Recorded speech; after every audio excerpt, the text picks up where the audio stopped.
사도행전 공부 10번째 시간, 사도행전 4장 23절에서 37절까지의 말씀입니다. 사도행전 4장 23절에서 마지막 37절까지 우리 함께 말씀 읽겠습니다. 사도들이 노임의 그 동료에게 가서 제사장들과 장로들의 말을 다 알리니 그들이 듣고 한 마음으로 하나님께 소리를 높여 이르되 대주제여 천지와 바다와 그 가운데 만물을 지은 이시요 또 주의 종 우리 조상 다윗의 입을 통하여 성령으로 말씀하시기를 어찌하여 열방이 분노하며 족속들이 허사를 경영하였는고 세상의 군왕들이 나서며 관리들이 함께 모여 주와 그의 그리스도를 대적하도다 하신 이로소이다. 과연 헤롯과 본디오 빌라도는 이방인과 이스라엘 백성과 합세하여 하나님께서 기름 부으신 거룩한 종 예수를 거슬러 하나님의 본능과 뜻대로 이루려고 예정하신 그것을 행하려고 이성에 모였나이다. 주여 이제도 그들의 위협함을 두고 보시옵고 또 종들로 하여금 담대히 하나님의 말씀을 전하게 하여 주시오며 손을 내밀어 병을 낫게 하시옵고 표적과 기사가 거룩한 종 예수의 이름으로 이루어지게 하옵소서 하더라. 빌기를 다음에 모인 곳이 진동하더니 우리가 다 성령이 충만하여 담대히 하나님의 말씀을 전하리라. 믿는 우리가 한 마음과 한 뜻이 되어 모든 물건을 서로 통용하고 자기 재물을 조금이라도 자기 것이라 하는 이가 하나도 없더라. 사도들이 큰 권능으로 주 예수의 부활을 증언하니 우리가 큰 은혜를 받아 그 중에 가난한 사람이 없으니 이는 밭과 집 있는 자는 팔아 그 판 것의 값을 가져다가 사도들의 발 아래 두매 그들이 각 사람의 필요를 따라 나누어 줍니다. 구브로에서 난 레위족 사람이 있으니 이름은 요셉이라. 사도들이 일컬어 바나바라 번역하면 위로의 아들이라 하니 그가 밭이 있음에 팔아 그 값을 가지고 사도들의 발 앞에 둡니다. 아멘. 자, 우리가 지난주까지 베드로와 요한이 산헤드린 공회에 붙들려 갔다가 대제사장과 또 그곳에 있는 모든 공회원들 앞에서 사람의 말을 듣는 것이 옳겠냐, 하나님의 말씀을 듣는 것이 옳겠냐, 그러면서 아주 담대하게 질문을 하다가 결국 큰 위협을 당하긴 했지만 그러나 풀려날 수가 있었습니다. 자, 그렇게 풀려난 베드로와 이 요한이 사도들이 모여있는 곳으로 이제 와가지고 그 동료들에게 이 공회에서 있었던 일들을 다 이야기를 합니다. 그러면서 오늘 이제 37절까지 이야기를 우리가 한번 문제를 한번 살펴보시면서 그 내용을 한번 정리해 보도록 하겠습니다. 자, 첫 번째 질문을 보시면 이 산헤드린의 무시무시한 신문을 받으면서도 조금도 두려워하지 않고 그리스도를 증언한 베드로와 요한은 동료 제자들에게 돌아와 모든 일을 알렸습니다.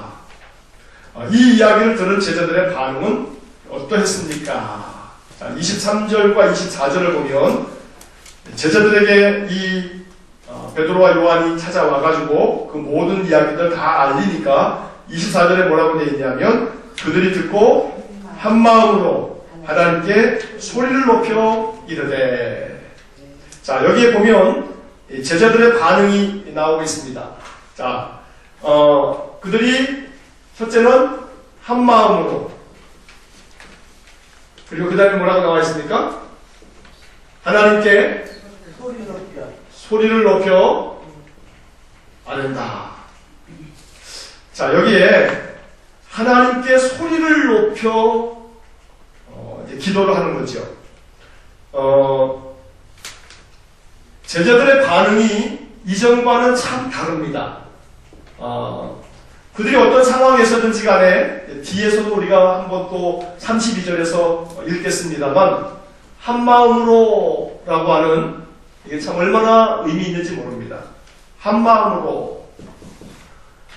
이게 예수님께서 잡히시기 전날 밤에 요한복음 17장에서 예수님의 마지막 기도, 우리가 하나인 것처럼 저들도 하나 되게 하옵소서 라고 그렇게 주님께서 최후의 만찬 자리에서의 마지막 기도가 저들이 하나 되기 원합니다 라는 그런 기도를 주님께서 드렸는데, 성령을 받고 난 이후에 비로소 제자들의 모습을 이 누가가 표현하기를 한 마음으로 라고 하는 표현을 쓰고 있다는 겁니다.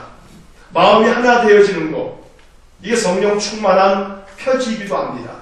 성령 충만한 사람들은 마음을 하나로 모을 줄 안다는 겁니다. 그래서 그들이 한 마음이 되어서 뭐에 힘썼냐면 하나님께 어떻게 했습니까? 기도했다는 겁니다. 자, 여기서 소리를 높여라고 하는 이 말을 우리가 또 한번 생각해 볼 필요가 있습니다.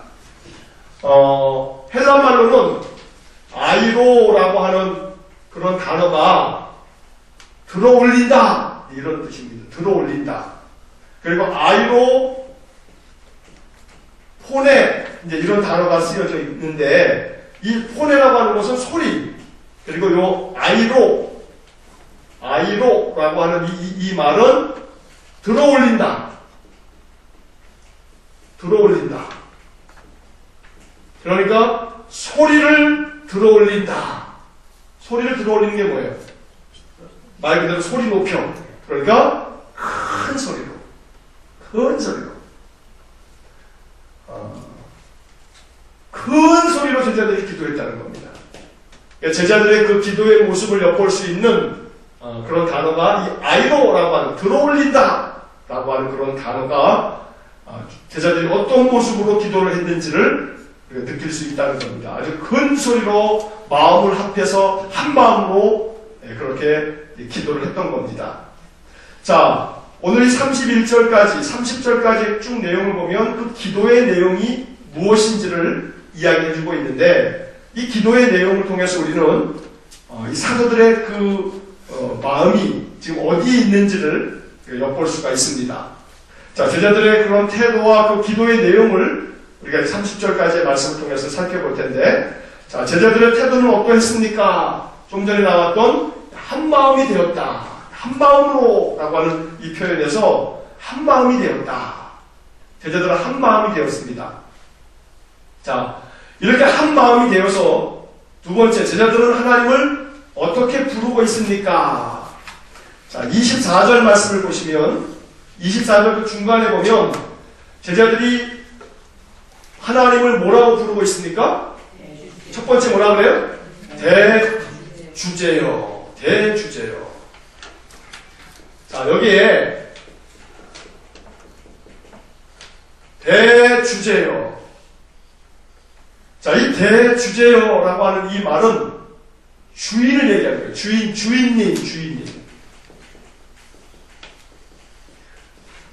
이 대주제라고 하는 말이 데스포테스라고 하는 단어로 되어 있던데, 보니까 노예들이 그 당시 자기 주인에게 그 주인을 부르는, 영어로 얘기하면 마스터, 대주제요, 주인님이라고 이렇게 표현을 하면서 그 뒤에 이어지는 말씀을 보면 천지와 바다와 그 가운데 만물을 지으시니, 세상의 모든 만물을 지으신 그런 분이시다 라고 하나님에 대해서 우리의 주인이시고 세상 모든 만물을 지으신 창조주다. 하나님은 창조주로 고백을 하고 있습니다. 자, 이렇게 대주제, 주권자, 그리고 모든 것들을 창조하시는 그런 창조하신 창조주, 이렇게 고백을 하면서 기도를 시작을 합니다. 자, 이 하나님께서 25절 말씀에 이제 중요한 것은 이 제자들의 이제 기도의 그 첫 내용을 보면, 제자들이 지금 이 모든 상황에 대해서 어떻게 바라보고 있는지, 이 제자들이 지금 일어나고 있는 모든 일들을 어떻게 해석하고 있는지를 보여주고 있는 그런 기도 내용을 우리가 이제 세 번째로 볼 수가 있습니다. 자, 25절과 26절, 27절, 28절 이렇게 쭉 기록이 되어져 있는데, 특별히 25절, 26절 한번 다시 한번 읽어보겠습니다. 또 주의 종 우리 조상 다윗의 입을 통하여 성령으로 말씀하시기를 어찌하여 열방이 분노하며 족속들이 허사를 경영하였는고 세상의 군왕들이 나서며 관리들이 함께 모여 주와 그의 그리스도를 대적하도다 하신 이로소이다. 자, 이 내용을 정리하자면 이 사도들이 한 마음으로 소리를 높여서 기도하기를 대주제여 주인님 모든 만물을 지으신 창조주 하나님께서는 주의 종 다윗의 입을 통해서 성령으로 말씀하셨습니다. 그리고 25절과 26절의 요 뒤에 나오는 요 이야기는 시편 2편 1절과 2절의 말씀을 인용을 한 겁니다. 자, 한번 시편을 한번 잠깐 넘어가 보겠습니다. 시편, 구약성경 시편 2편, 시편 2편 1절과 2절입니다. 구약성경 804쪽, 구약성경 804쪽 시편 2편 1절과 2절 한번 같이 읽어보겠습니다. 어찌하여 이방 나라들이 분노하며 민족들이 헛된 일을 꾸미는가? 세상의 군왕들이 나서며 반원들이 서로 꾀하여 여호와와 그의 기름 부음 받은 자를 대적하며.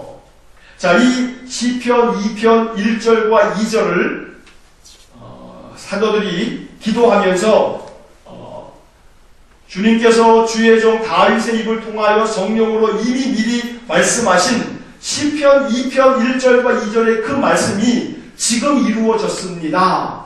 이렇게 기도를 하고 있는 겁니다.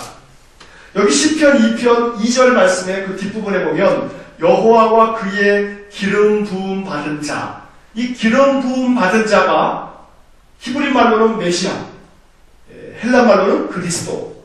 그래서 사도행전 4장으로 다시 넘어오시면 사도행전 4장 25절과 26절에서는 지금 시편 좀 전에 읽었던 이 말씀을 이렇게 똑같이 사용을 하고 있는 겁니다. 어찌하여 열방이 분노하며 족속들이 허사를 경영하였으며 세상의 군왕들이 나서며 관리들이 함께 모여 주와 주의 그리스도를 대적하더라. 이렇게 말씀하신 분이십니다. 주님이 이렇게 말씀하셨습니다. 하나님이 이렇게 미리 말씀하셨습니다. 이렇게 사도들이 기도의 내용을 이렇게 말하고 있는 겁니다. 자, 그러면 여기서 우리들이 첫째는 사도들이 지금 일어나고 있는 이 모든 일들을 이 시편 2편을 통해서 어떻게 말하고 있는 거냐면 지금 이 25절에 나와 있는 것처럼 열방이 어떻게 합니까? 열방이 분노하고 그 다음에 뭐라고 되어 있어요? 족속들이 허사를 경영하고. 그러니까 지금 사내들인 공회에서 이렇게 사도들을 베드로와 요한을 신문을 하고 이랬던 모든 것들이 그들이 분노해가지고 이런 일들을 하고 있는 건데 그 모든 일들은 다 뭐라는 거예요? 허사다. 헛된 일이다. 쓸데없는 짓 하고 있는 거다.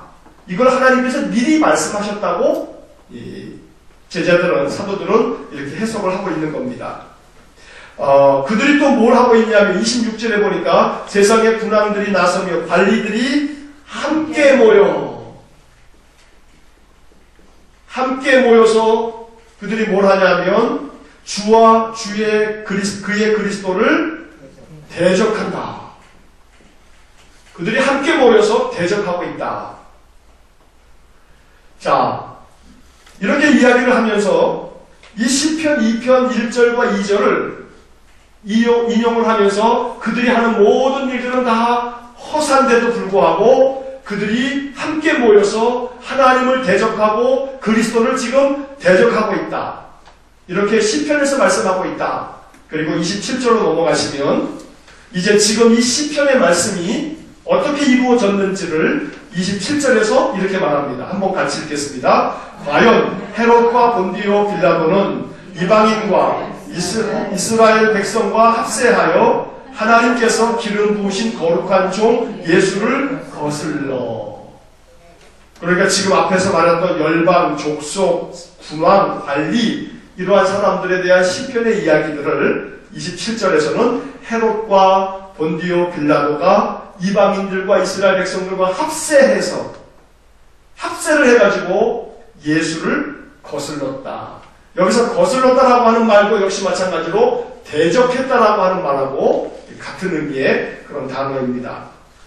그러니까 이들이 이렇게 합세해서 함께 모여, 또 혹은 그 뒤에 27절에 말한 것처럼 합세해서 그리스도를 대적하고 그리스도를 거슬렀지만 중요한 이제 해석은 뭐냐면 28절이 사도들이 지금 이 모든 상황에 대한 그들의 영적인 안목이 여기에 있는 겁니다. 28절 한번 읽어보겠습니다. 하나님의 권능과 뜻대로 이루려고 예정하신 그것을 행하려고 이 성에 모였나이다.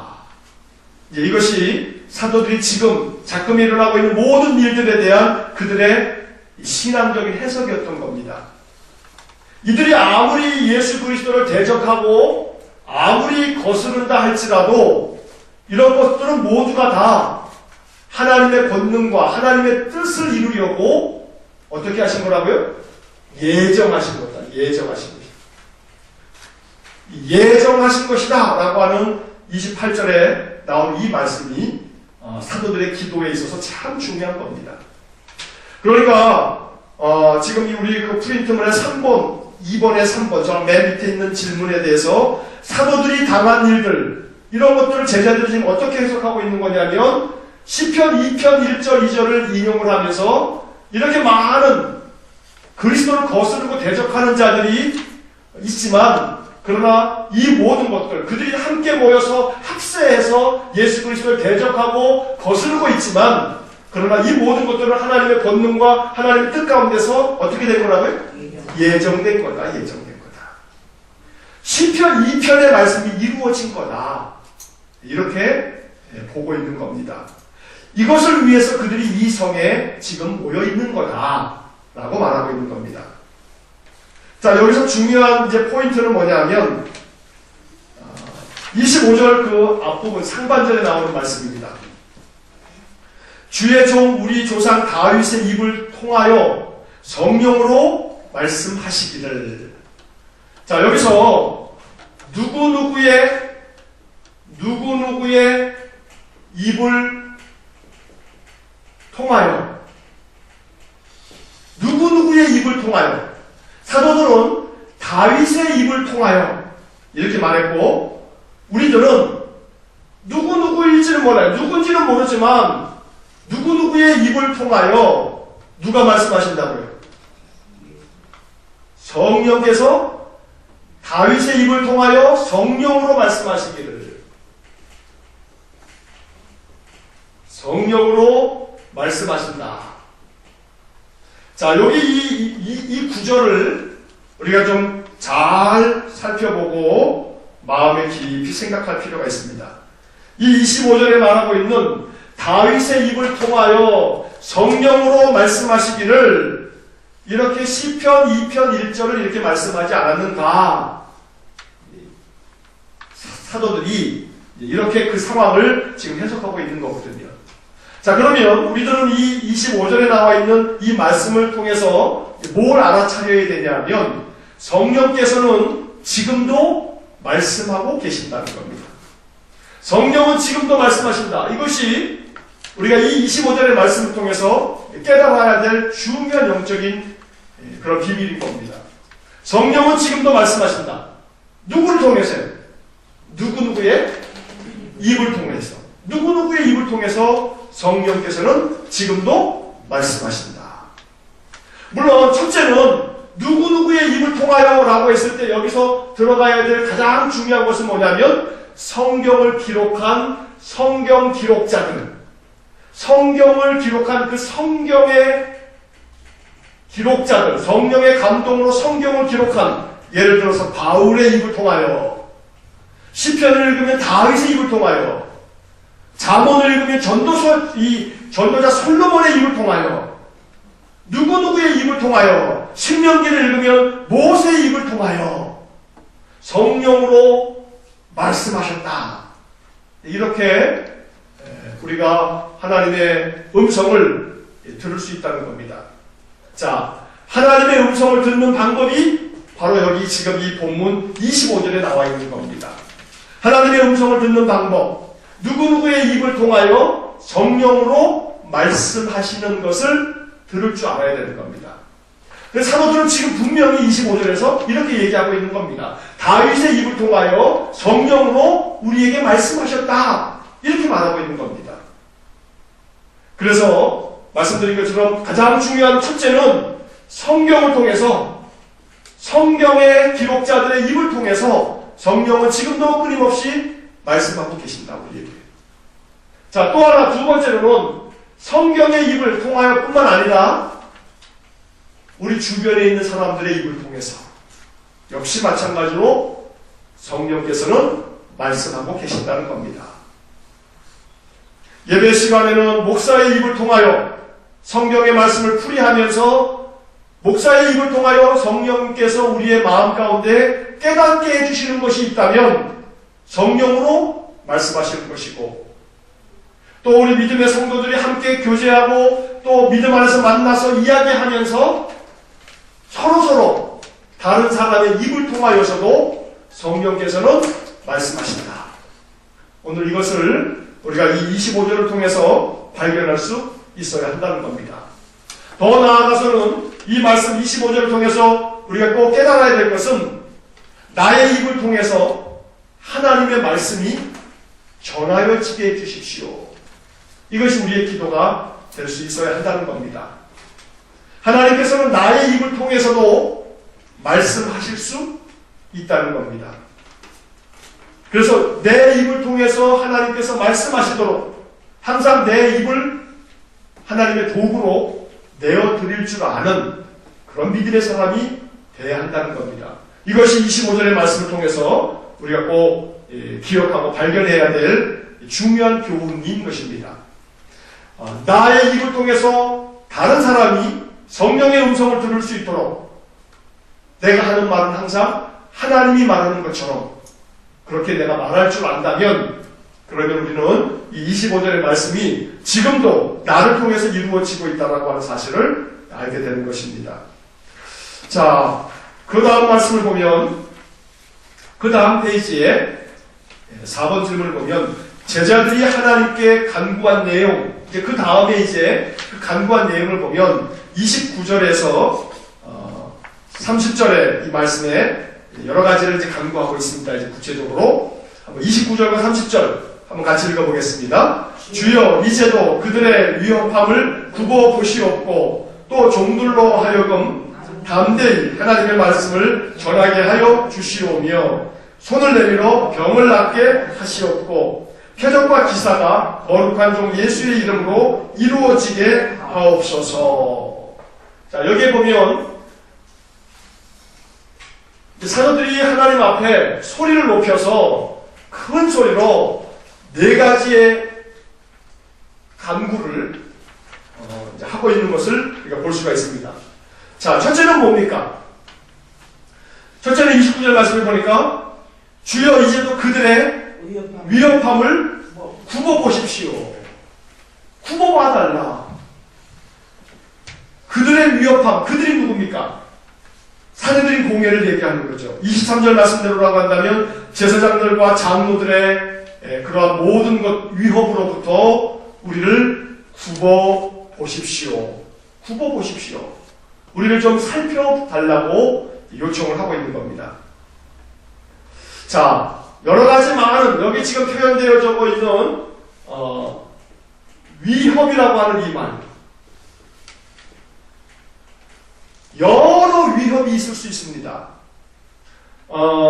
성경의 말씀을 적용하는 과정에서 우리는 성경의 상황이 우리의 상황은 아닙니다.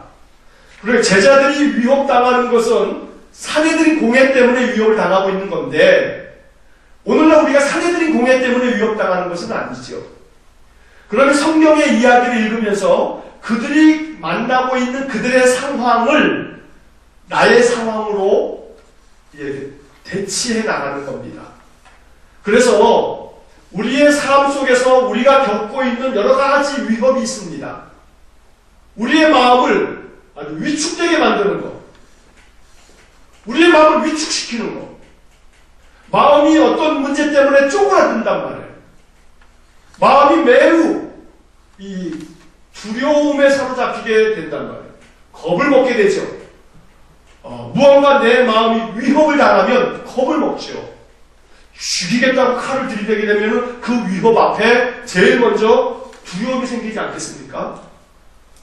마찬가지로 이 위협이라고 하는 단어가 나의 삶 속에 어떤 모양으로 나타날지 모르지만 내 안에도 여러 가지 많은 위협이 있다는 겁니다.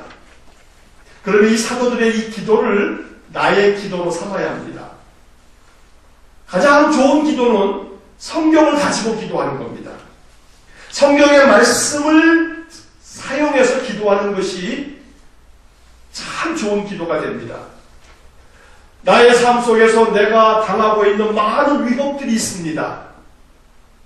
물질로 말미암아, 건강으로 말미암아, 수많은 인생의 여러 가지 많은 일들 속에서 내가 위협당하고 있습니다. 그런데 그 위협을 내가 당하는 이 가운데서도 나를 어떻게 달라고요? 굽어달라. 굽어보십시오. 나를 좀 헤아려 살펴주십시오. 라고 자기들이 지금 처하여 있는 위협당하는 상황에 대해서 이렇게 간구를 하고 있습니다. 자, 그런데 이렇게 자기들의 위협을 굽어봐 주십시오 라고 하는 것 다음으로 이제 두 번째 기도의 내용을 보게 되면 종들로 하여금 담대히 하나님의 말씀을 전하게 하여 주십시오. 담대히 뭐를요? 하나님의 말씀을 전하게 해주십시오. 이게 사도들에게 이게 기도였습니다. 자, 여기서 담대히라고 하는 이 단어가 말이에요. 누가가 매우 좋아했던 단어인 것 같아요. 사도행전에서 담대히라고 하는 이 말이 여러 차례 나옵니다. 이미 우리가 읽었던 본문에서도 한두 번 나왔고 이제 앞으로도 몇 차례 더 나올 겁니다. 담대히라고 하는 이 단어가 누가가 매우 무언가를 아주 강하게 표현할 때 즐겨 사용했던 그런 단어인데 우리가 담대히 하나님의 말씀을 전할 수 있도록 해주십시오. 자기 자신들을 위한 기도는 위협을 당하는 것으로부터 우리를 좀 굽어봐 주시고 그리고는 나머지는 담대하게 하나님 말씀을 전할 수 있게 해주십시오. 자, 세 번째 요청이 있습니다. 세 번째 강구를 보시게 되면 손을 내밀어 어떻게 해요? 병을 낫게 해주십시오.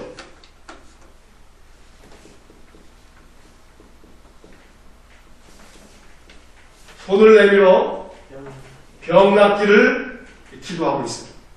우리가 손을 내밀면 병이 낫게 해주십시오.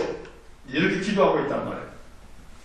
이런 기도는 사도들만 기도해야 되는 게 아니고 사도들과 더불어 모였던 그 뒤에 본문을 보면 모인 곳이 진동하더니 무리가 이렇게 무리라고 말하고 있습니다.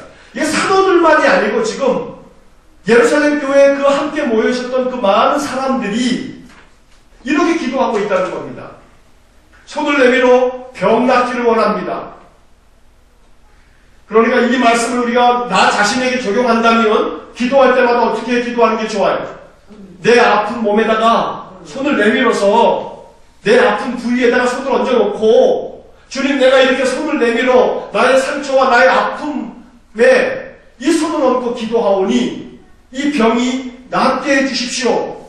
손을 내밀어 병 낫기를 내가 간구합니다.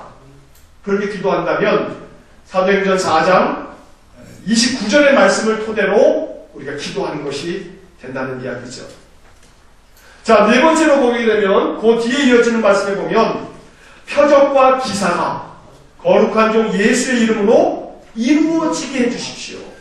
이 표적과 기사라고 말했습니다만 표적과 기사. 그런데 한마디로 얘기하면 뭐예요? 기적. 기적이 일어나게 해주세요. 근데 중요한 전제는 뭐냐면 거룩한 종 예수의 이름으로 기적이 일어나게 해주세요. 이 네 가지를 기도하고 있는 거죠. 이 기도를 위해서 제자들이 소리를 높여 큰 소리로 이 네 가지를 기도하고 있다는 겁니다. 오늘 우리의 기도가 바로 이러한 기도가 될 수 있기를 간절히 축원합니다. 우리의 삶에 우리가 당하고 있는, 우리를 위축시키고 있는 모든 것들로부터 주님 나를 구원해 주시고 담대하게 하나님 말씀을 전할 수 있는 그런 능력을 내게 주시고 손을 내밀어 병이 낫도록 그런 신유의 은사도 주시고 또 표적과 기사가 예수의 이름으로 이루어지게 해주십시오. 오늘 우리가 여전히 기도해야 할 그런 중요한 기도의 내용이 아닐 수 없습니다. 자, 3번 질문을 보시면 제자들이 기도가 끝나자 그들 안에 어떤 일이 일어났습니까? 자, 사도행전 4장 31절 한번 읽어보겠습니다. 빌기를 다함에 모인 곳이 진동하더니 무리가 다 성령이 충만하여 담대히 하나님의 말씀을 전하니라. 여기에도 담대히라고 하는 단어가 나오는데 이 누가가 매우 좋아하는 아주 중요한 그런 이 누가의 핵심을 담고 있는 그런 표현이라고 할 수 있습니다. 자, 어떤 일이 벌어졌냐면 기도가 끝나자 모여있는 곳이 어떻게 됐다고요? 진동하더니. 이 진동했다라고 하는 이 말은 학자들마다 여러 가지 견해가 있긴 합니다. 실제로 그 모인 곳이 땅이 진동하듯이 진동했다. 이거 문자 그대로 보는 거죠. 진동이라고 하는 것은 말 그대로 움직임이란 말이에요. 움직임. 그러니까 또 다른 분들은 기도를 다 마친 후에 그 모인 곳이 진동을 했다라고 하는 것은 그 사람들의 마음속에 아주 강력한 움직임이 일어났다라고 하는 그런 의미로 또 풀이하기도 합니다. 어떤 것이 맞다, 어떤 것이 틀리다라고 말하기는 좀 곤란하고요. 실제로 이 진동했다라고 하는 것이 문자 그대로 그들이 모여서 막 기도했는데 막 땅이 막 구릉구릉 그러면서 막 움직였는지 어쨌는지는 알 수는 없어요. 뒤에 보면 바울과 신라가 빌립보 감옥에서 기도할 때는 막 옥문이 열리고 막 이런 것들을 보면 땅이 진동했다라고 하는 이 부분이 문자 그대로 그런 현상이 일어날 수도 있는 거죠. 예수님께서 십자가에 달려 돌아가시는 그 운명하신 그 순간에 땅이 막 갈라지고 죽은 자들이 살아나는 그런 일들이 마태복음에 기록되어져 있지 않습니까? 그러니까 이 초대교회 당시에 초자연적인 역사들이 여러 번 일어나는 것이 있기 때문에 오늘 이 말씀 문자 그대로 그 땅이 그들이 모였던 곳이 막 진동했다라고 하는 것으로 풀이하는 것도 맞는 이야기일 거고 또 한편에서 이것의 어떤 그 영적인 의미로서 진동했다. 그들의 마음에 이 기도한 후에 성령의 충만한 감동이 있어서 마음이 아주 강렬하게 그 마음이 움직여졌다.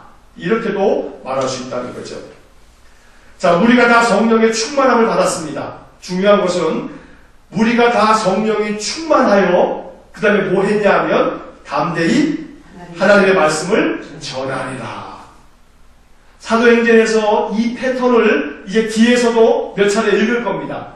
성령 충만한 다음에 그들이 뭘 했냐면 하나님의 말씀을 전하게 됩니다. 그러니까 성령 충만의 모습이 하나님 말씀 전하는 것으로 표현되고 있다는 겁니다.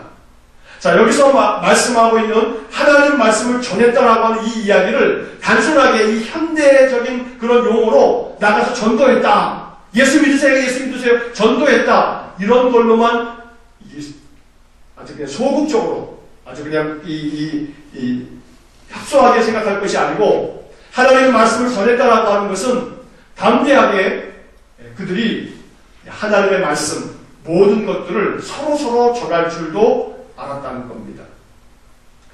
자, 그렇게 그들이 하나님 말씀을 전하는 그런 일들이 일어나면서 또다시 그들 안에 일어난 일들을 32절 이하의 말씀에서도 아주 중요한 누가의 기록이 또 등장을 합니다. 기도가 끝나고 성령 충만한 제자들의 삶의 모습은 어떻게 됐는지를 나타내주고 있는 32절 이하의 말씀을 보시면, 자, 4번 질문에서 성령 충만은 단순히 개인에게 주어지는 능력이 아니었습니다. 성령 충만은 개인을 변화시켜 공동체를 향한 신앙이 되도록 했습니다. 성령 충만한 무리들이 어떤 모습이 되었습니까? 32절에서 35절의 말씀을 보면, 자, 첫 번째로 32절 첫 번째 말씀하고 32절 한번 같이 읽어보겠습니다. 믿는 무리가 한 마음과 한 뜻이 되어 모든 물건을 서로 통용하고 자기 재물을 조금이라도 자기 것이라 하는 이가 하나도 없더라. 자, 여기에 세 가지 모습으로 표현되어져 있죠. 첫째는 뭐라고 되어 있습니다? 되어 있죠? 믿는 무리들이 어떻게 했습니까? 한 마음과 한 뜻이 되어 있어요. 자, 여기 아까도 우리가 보았던 24절의 말씀에서도 이야기하고 있는 것처럼 사도들이 한 마음이 돼서 소리를 높여서 기도하는 것처럼 이 믿는 사람들이 한 마음과 한 뜻이 되었다. 한 마음과 한 뜻이 되었다.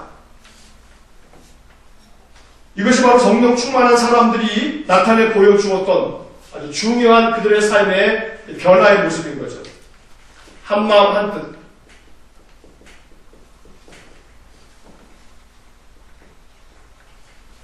어찌 보면 초대교회, 예루살렘 교회의 가장 중요한 성령의 역사는 그들 안에 한 마음 한 뜻이 이루어졌다는 겁니다. 자, 이 말은 어떠한 것을 그 행간에 담고 있냐 하면 그 이전까지는 어쨌다는 거예요. 그 이전까지는 결코 그들이 한 마음 한 뜻이 아니었다는 것을 담고 있는 거죠. 그래서 그들이 이렇게 성령의 충만함을 받고 기도하고 성령이 충만하여 지자 마음이 한 마음이 되고 한 뜻이 되었다는 거죠. 자, 두 번째로는 이렇게 한 마음 한 뜻이 된다면 어떻게 했습니까? 모든 물건을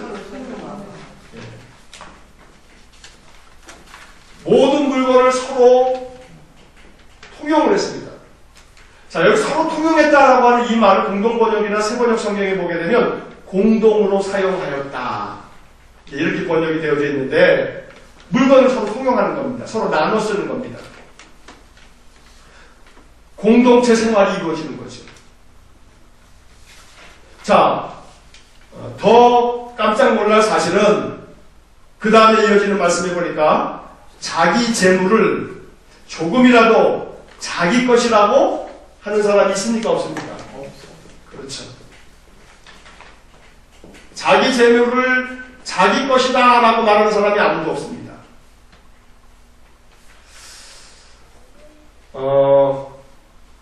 참 이루기 어려운 문제예요. 참 이루기 어려워요. 자기 재물을 자기 것이라 이렇게 주장하는 사람이 없어요. 이기심이 사라지는 거예요.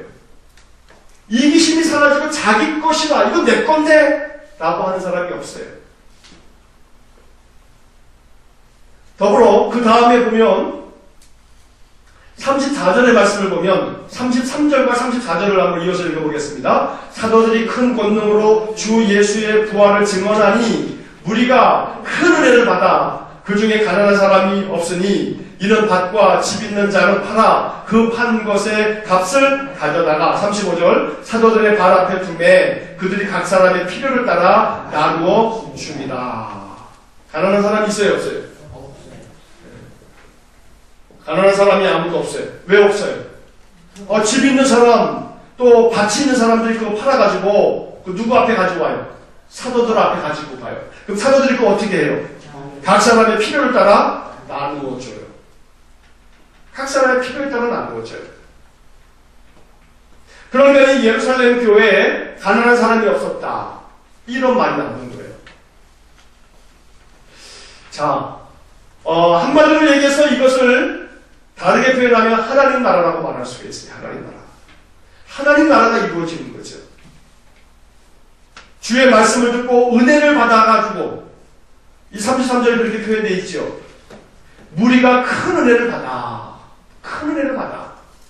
은혜를 받아서 한마음 한뜻 되죠. 물건을 서로 공동으로 사용하죠. 자기 것을 자기 것이라 주장하지 않죠. 가난한 사람들에게 서로 필요에 따라서 다 나누어 주죠. 아름다운 분배가 이루어지죠. 그리고 이거야말로 하나님 나라죠. 얼마나 이게 아주 아름다운 그런 공동체의 삶입니까? 근데 이제 문제는 예루살렘 교회의 이러한 모습이 얼마나 지속될 수 있을까? 이게 문제예요. 자, 성령 충만하면 그 성령 충만한 것이 얼마 정도 지속될까요? 우리가 옛날에 부흥회를 하면 부흥회 연말이 한 6개월 간다.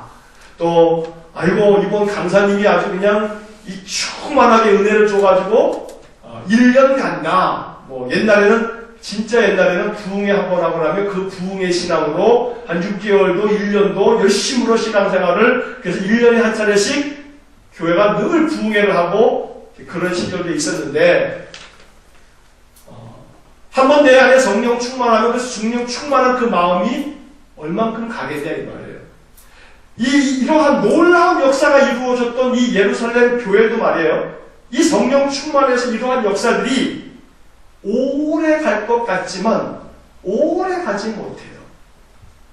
어떤 문제가 생기냐면 당연히 지금 우리와 마찬가지로 도덕적 해이가 일어나는 거예요. 아니 자기 물건 자기 거 아니라고 하면서 밭이 있고 집이 있는 사람들 그거 팔아가지고 사도들한테 갖다 주면 필요에 따라서 다 나눠주면 처음에야 은혜 받아가지고 나눠주기도 하고 이거 고맙습니다. 야 이거 기독교회에 들어오니까 너무나 좋네. 감사합니다. 막 그랬지만 사람들의 마음속에 무슨 마음이 들어요? 아이고 이제 일 안 해도 되겠네. 이거 뭐 다 해결해 주네. 그런 사람들이 도덕적으로 아주 나태해지죠. 그런 문제가 발생하는 거예요. 또 더불어 가난한 자들에게 이렇게 필요에 따라 나눠주다 보면 인간의 마음이 남의 떡이 더 커 보여요. 사도들이 나름대로 적절하게 분배를 한다고는 하지만 이 분배의 문제가 항상 어려운 거예요. 분배 문제가. 왜 나는 이거밖에 안 줘? 저 사람은 저만큼 주면서 따지고 보면 저 사람보다 내가 더 어려운 사람인데 왜 저 사람을 갖다 저렇게 더 주는 거야? 뭐가 자기들끼리 뭔가 이렇게 짜고 이렇게 하는 거 아니겠어? 이제 이러다 보니까는 그 분배에 대하여 뭐가 일어나냐면 불만이 일어나게 되죠. 이제 한두 주가 지나면 이 문제가 우리가 이제 이 본문을 읽게 될 겁니다. 분배의 문제 때문에 사도들이 왜 히브리파 과부들을 더 많이 도와주냐? 그러니까 유대인 출신, 유대인이었던 그 유대인, 자기 태생이 유대인인 그런 과부 노인들을 왜 더 많이 도와주냐? 헬라 출신, 이방인 여인들이 나이 많아서 기독교인이 된 사람들은 좀 덜 도와주고, 이러면서 예루살렘 교회 안에 분쟁이 일어난 거예요. 서로 이 분배 문제 때문에. 그러다 보니까 사도들이 이제 어떻게 하냐면, 아이고, 나 손 뗄래. 우리가 손 떼는 게 좋겠어. 우리는 말씀과 기도에 전념할 테니까 이 문제는 당신들이 알아서 하시오. 그래가지고 7 집사를 세우죠. 근데 그 7 집사를 세우는데 7 집사의 이름이 이제 몇 주 뒤에 우리가 사도행전을 보겠습니다만 그 7 집사의 이름을 가만히 살펴보면 7 집사의 이름이 거의 상당히 많은 숫자가 7명 중에서 반 이상은 헬라식 이름이에요. 헬라식 이름. 이 말은 뭐냐면 헬라파 사람들이 막 불만을 토로하니까 아이고 모르겠어. 집사 7명 세울 테니까 이제 모든 일은 당신들이 알아서 해. 그러면서 헬라파 출신들 그 불만 많은 사람들 몇 사람 더 세워가지고 그들이 모든 일들을 하도록 그렇게 만든단 말이에요. 성령과 지혜가 충만한 사람들을 세우긴 했습니다만 그렇게 사도행전은 말하고 있지만 사실은 그 내적으로는 예루살렘 교회 안에 이러한 문제, 이러한 아름다운 것들이 조금씩 깨어지기 시작하는 그런 모습을 보이는 거예요. 그래서 이들이 영적으로 이 성령 충만한 삶을 살아가지 못하자 어떤 일이 벌어지냐 하면 이들에 대한 박해가 일어나요. 박해가 벌어지면서 이들이 다 뿔뿔이 이제 흩어지게 돼요. 그렇게 흩어지면서 복음이 이제 저 이방 땅으로 전해지게 되는 계기가 되긴 했습니다만 어쨌든지 간에 사도행전 4장에 나오는 이 아름다운 공동체의 모습은 오래 가지 못했다. 왜냐하면 인간의 근본적인 죄성을 인간이 해결하지 못하는 거예요. 자, 그렇지만 이것이 오래 가지는 못했다 할지라도 가장 아름다운 본보기가 되고 있는 것만큼은 사실이에요. 우리가 이 말씀을 보면서 이 말씀은 잠시 잠깐 뿐이었어. 우리는 이것을 이룰 수가 없어. 라고 부정적인 시각을 가질 것이 아니라 완벽하게 이렇게 할 수는 없을지는 몰라도 1번, 한마음 한뜻 되기 위해서 우리는 더욱더 힘써야 되고 그리고 서로 무언가를 나눔을 가지려고 하는 그런 나눔의 자세가 필요하다는 거죠. 자기 것은 자기 것 아니다. 혹은 가난한 사람들에게 자기 모든 것들을 다 팔아가지고 나누어주는 이 정도의 모습을 이루기는 어려울 거예요. 그러나 2번, 3번, 4번을 통해서 우리 안에 아름다운 나눔의 삶에 대한 그런 영적 도전이 이 말씀을 통해서 우리 안에 임해야 되겠죠. 자, 마지막으로 36절과 37절 말씀에 그 당시 사람들 가운데에서 아주 많은 사람들의 감동을 주었던 한 사람의 이야기가 나오고 있죠. 자, 5번 질문을 보시면 예루살렘 교회의 변화를 이끈 것은 단지 사도들만이 아니었습니다. 비록 사도의 위치에 있지는 않았지만 예루살렘 교회 신자들에게 대단히 중요한 영적인 영향력을 발휘한 사람이 있었습니다. 자, 그 사람이 누구예요? 바나바라는 사람이죠. 그 사람의 본명은 요셉인데 사도들이 이 요셉이라고 하는 사람에게 별명을 붙여줬어요. 뭐라고 불러요? 바나바라고 불러요. 자, 이 바나바라고 하는 이 이름의 뜻이 뭐예요? 위로의 아들, 위로자. 위로하는 사람. 이 바나바라고 하는 이름을 요셉이라고 하는 사람이 갖게 됐어요. 그래서 요셉이라고 하는 이름보다는 바나바라고 하는 이름으로 우리는 더 많이 알고 있는 거죠. 자, 이 바나바야말로 사도행전에서 아주 결정적인 중요한 역할을 감당하고 있는 사람이죠. 나중에 이제 바울의 등장에 있어서도 이 바나바는 아주 중요한 열쇠를 가지고 있는 사람으로 바나바가 얼마나 이 초대교회에서 이 사도들은 아니지만 12사도로 이렇게 세워진 사람은 아니지만 얼마나 중요한 그런 역할을 했는지를 우리가 엿볼 수가 있게 됩니다. 자, 바나바는 어떤 일을 했냐면 37절 말씀 마지막으로 읽겠습니다. 그가 밭이 있음에 팔아 그 값을 가지고 사도들의 발 앞에 두리라. 그만큼 이 예루살렘 교회에 자기 물건들을 자기 것이라고 하지 않고 그것을 팔아서 사도들 앞에 가져갔던 이 일에 있어서 아마도 생각컨대 선봉에 서서 제일 먼저 이 부분에 영향력을 크게 끼친 사람이 바나바였다라고 하는 것을 우리가 알 수가 있습니다. 물론 이제 다음 주에 그 다음의 이야기 5장의 이야기에서 아나니아 삽비라의 이야기를 통해서 바나바와 같이 이렇게 자기 자신을 헌신하고 자기 것을 주장하지 않는 사람도 있었던 반면에 또 하나의 인간의 모습 이 아나니아와 삽비라라고 하는 이 사람으로 대표되고 있는 이 인간의 모습을 우리가 다음 주에 이제 살펴보게 될 겁니다. 중요한 것은 이 바나바 모델, 바나바라고 하는 이 사람이 가지고 있는 이 아름다운 모델, 이것이 오늘 우리 시대에 우리들 자신의 삶을 통해서 바나바처럼 온전히 다 100% 싱크로율 100%는 될 수 없을지 몰라도 우리가 바나바를 통해서 이것이 큰 바의 얼굴처럼 바나바를 바라보면서 사도는 아니었으나 평신도였지만 평신도 중요한 사도, 이 사역자로서 이 바나바가 이 초대교회에 얼마나 중요한 역할들을 감당했는지를 우리가 앞으로 계속해서 이 바나바의 이름을 만나게 될 것입니다.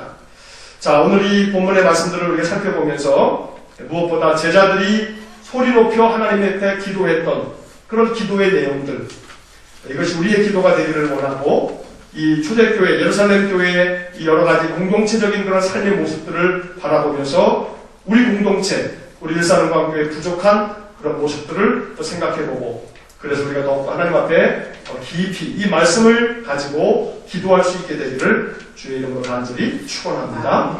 우리 한번 같이 기도하시겠습니다.